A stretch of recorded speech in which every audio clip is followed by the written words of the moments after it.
Hi and welcome to the video. Earlier this year I was using the Olympus OM-1 for around a month to take pictures of various birds, mammals and other wildlife. And now I had the chance to also test the successor, the OM Systems OM-1 Mark II, again for several weeks. And it looks like a very impressive camera. It has a 20 megapixel micro four thirds sensor that is a stacked sensor, so a very fast readout. We have 50 frames per second with continuous autofocus. The camera has a pre-burst in RAW. It has many buttons and dials that you can assign freely. So looks like a really nice camera. At the same time, I also heard some voices about it not being so much better than the OM-1, the original camera. And in this video, I want to talk a bit about the differences that I felt when using the camera in the real world, because I think some things you don't see in the spec sheets, you only realize how big of a difference they are when you actually use them. So I just want to summarize my experiences with the camera, the strengths that it has, and it has also clearly some weaknesses, and they might be a deal breaker to you or they might not matter to you at all. It depends really on your type of shooting, on your subjects. So I just hope this video helps before you potentially buy this camera.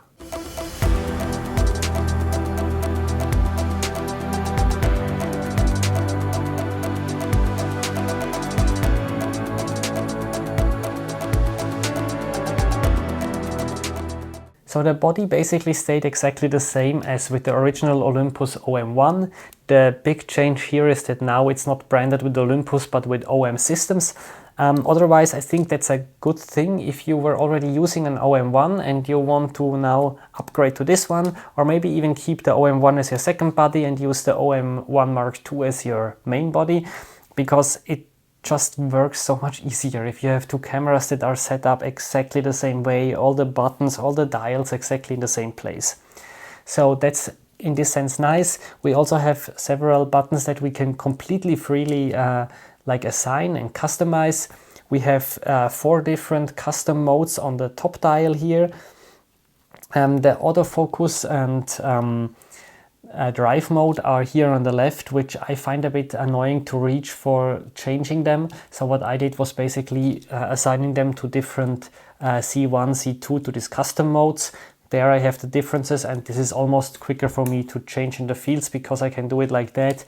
I can even access one of these custom modes by the press of one button, so that's definitely nice. The one thing that I missed a little bit with the body was basically a third wheel for change, or a third dial for changing my settings. So we have here one in the front, here one in the back, but as you know, we have 3 parameters for setting the exposure. So I ended up needing to always press a button and then turn a dial for changing the ISO. Not a deal breaker, but I clearly preferred the way that some other cameras with 3 dials, such as my Canon cameras, have it. So for wildlife photography, we always want to have a good autofocus system, and this was one of the aspects that I didn't completely love with the original OM-1.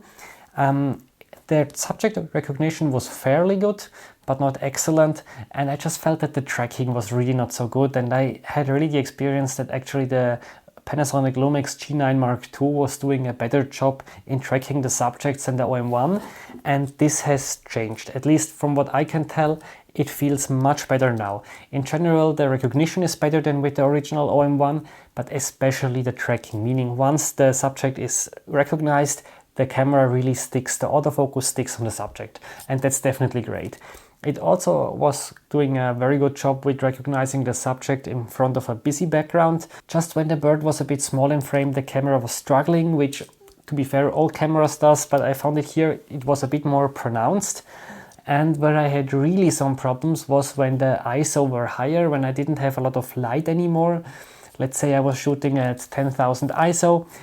There the autofocus was sometimes so slow that it was barely usable. I needed to pre-focus a lot manually and then rely on the autofocus. So that was not really a pleasant experience. And this is the thing that I mean, you need to decide for you if this matters to you or not. If you shoot mostly with sunlight, you will have absolutely no problem. If you shoot on some overcast days in the open field, also no problem. But if you start shooting on heavily overcast days in a dark forest, I felt like this was where the camera sometimes, not always, but sometimes was really struggling. What I really liked was, on the other hand, that you have different autofocus modes. You can put them on buttons, etc. This we are used for many cameras. But what's kind of unique, I think, for this camera is that you can put a focus limiter in the menu. And that's really nice because even though this lens here has a focus limiter, maybe not all of the lenses might have one. And I had it a lot in the past that I was not happy with kind of the presets we have here. So in the menu you can do your own limits, access them quickly, and that definitely came in handy. For example, when I was taking pictures of dragonflies in flight, it definitely helped to kind of limit the focus a bit. So as you have maybe heard, I was really trying to get some more demanding shots or demanding subjects like dragonflies in flight, swallows in flight, and I got some nice results with this camera, but I need to say it's still not the best camera on the market. So I used the Canon EOS R8 as well, and the same location. The EOS R8 is a much cheaper camera than this one here. It also shoots 40 frames per second, but has, for example, no stacked sensor.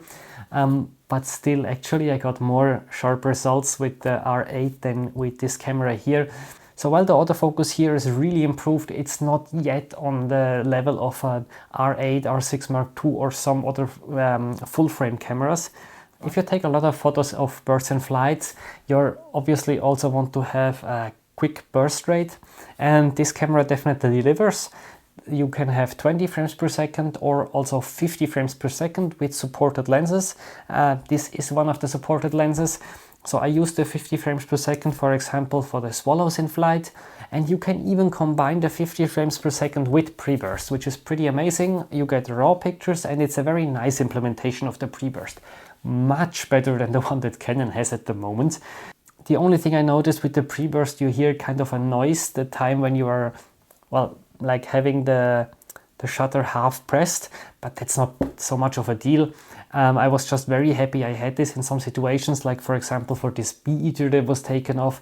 I would have missed this shot without the camera with pre-burst, and the implementation is done really nicely. And this brings me directly to the next point. It clears the buffer very fast, which is especially important if you shoot with pre-burst.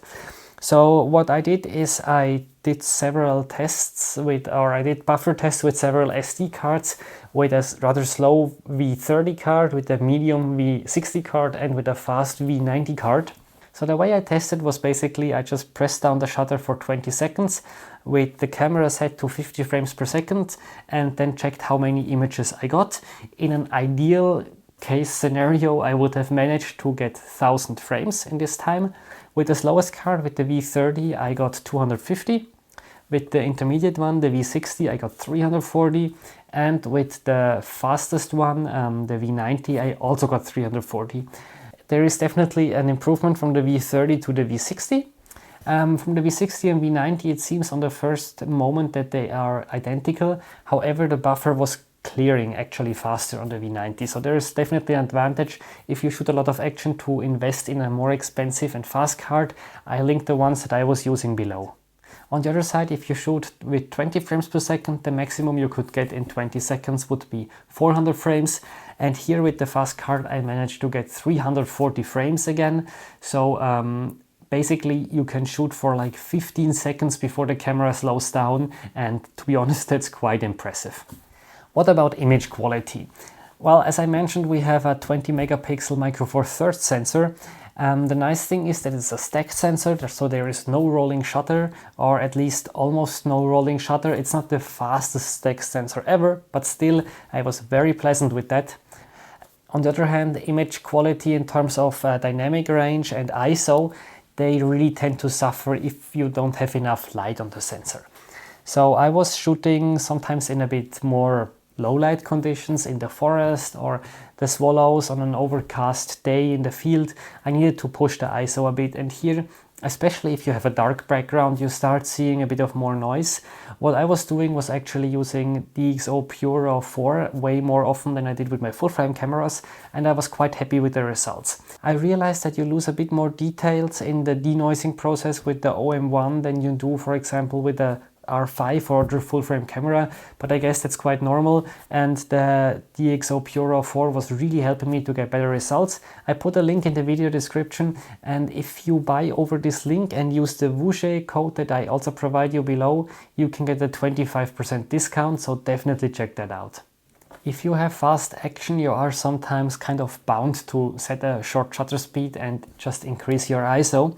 But if you have not moving subjects, you can sometimes get away with much slower shutter speeds if you have a good image stabilizer. And this combination here was quite impressive. So here we have an image stabilizer in the lens. We also have an image stabilizer in the camera. And combined, the performance was very good. At 600mm effective focal length, so meaning turning this lens here to 300mm, I still managed to get around 30% of really sharp images at 1/15th of a second, and that's quite an impressive value.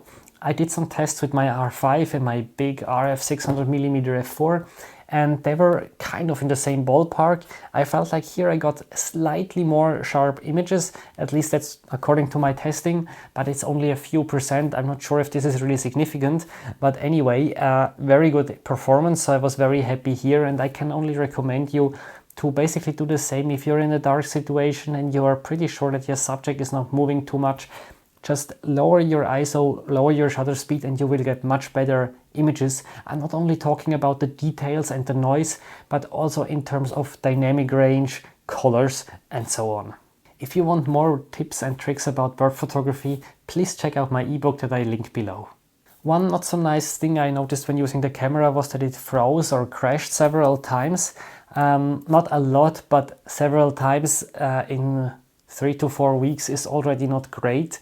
I also had some problems with my R5 in the beginning about crashing, but after some firmware updates it got much better in my experience. I had maybe one crash every 20,000 or 30,000 pictures, which still not perfect, but okay. Here it was definitely more, but I'm not 100% sure what it is. If it was something with the SD card, if it was something about this specific body, I just don't know, but that was a bit annoying.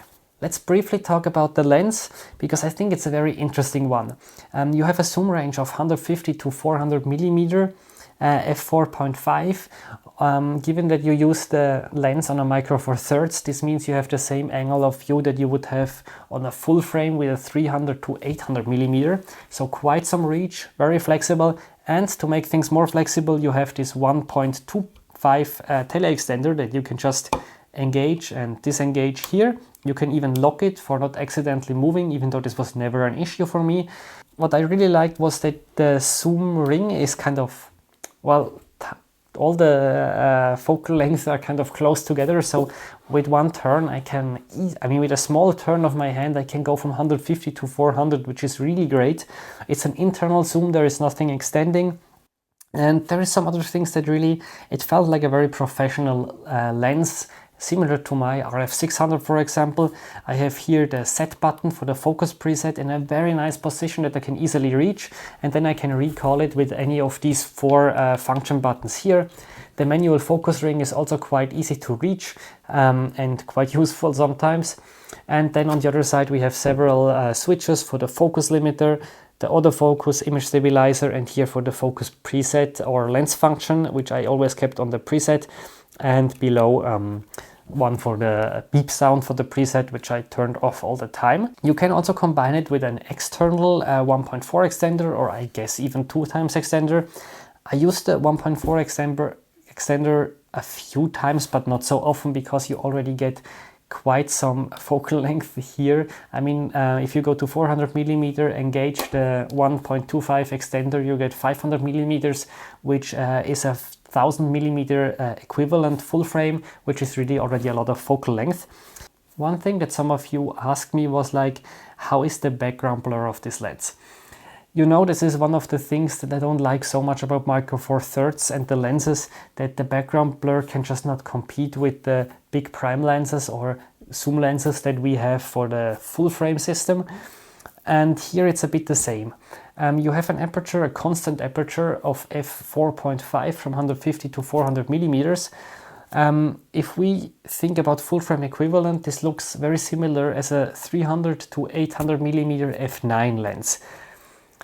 There's not many manufacturers that have something similar, but we have the Canon RF 200 to 800mm, which is a lot cheaper and maybe not as well built, I need to admit that.